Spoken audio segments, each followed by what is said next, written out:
ডিব্ৰুগড় লোকসভা সমষ্টিত বিৰোধী ঐক্যৰ তৎপৰতা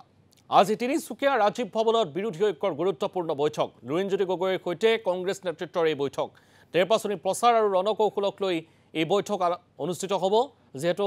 লোকসভা নিৰ্বাচন লৈ আৰু বিশেষ দিন বাকি নাই গতিকে এনে সময়ছোৱাতেই বিৰোধী ঐক্য মঞ্চৰ উমৈহতীয়া প্ৰাৰ্থী এয়া হৈছে লুৰিণজ্যোতি গগৈ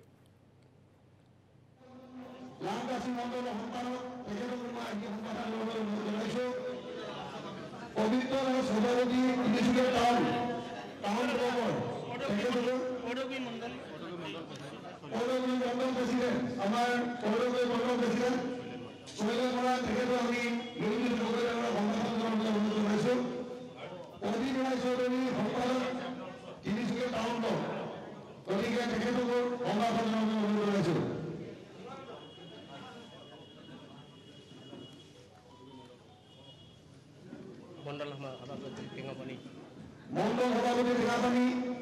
ৰাধিকা শৰ্মা